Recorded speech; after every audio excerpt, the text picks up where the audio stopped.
All right, the Lions have beaten the Packers and upset at Lambeau Field, and combine that with the fact that the Seahawks squeaked by the Rams, and the playoff matchup for the 49ers is set.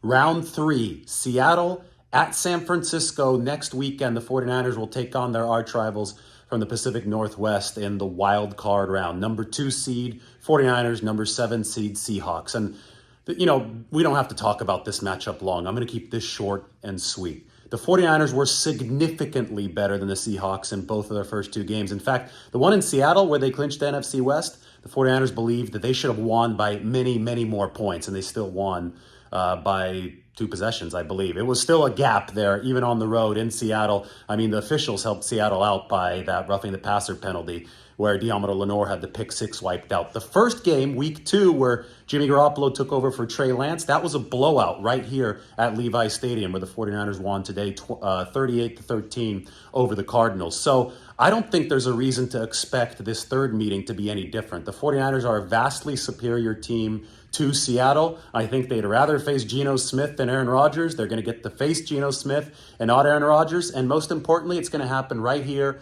on this field at Levi Stadium. So look at the first 2 matchups. In my mind, both blowouts. And I think, the way that the tape played out, also both blowouts. And the 49ers will begin their march toward this Super Bowl against the Seahawks with a chance to avenge 2013, the 2013 season, 2014 postseason. Seattle played them that year 3 times, obviously, in the NFC Championship game with the Richard Sherman interception, or the Richard Sherman tip to the Malcolm Smith interception went in Seattle's favor. The stakes won't be as high this time since it's going to be the wild card round, but still, the 49ers as a franchise, I'm sure their fans will be happy at the chance to avenge that. Moving forward, if Minnesota wins as the number 3 seed, 49ers can host Minnesota on this field. But that all depends on what happens next weekend. 49ers have to win first, and obviously the Minnesota Vikings would have to win as well. If they don't win, then the seedings get a little mixed up, and we'll talk more about that. 49ers didn't get the 1 seed today.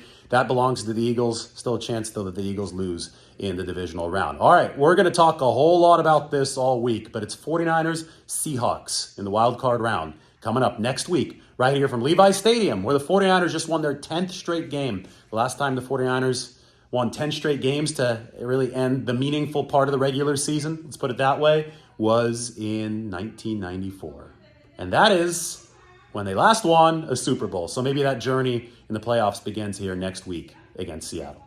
Everybody take care.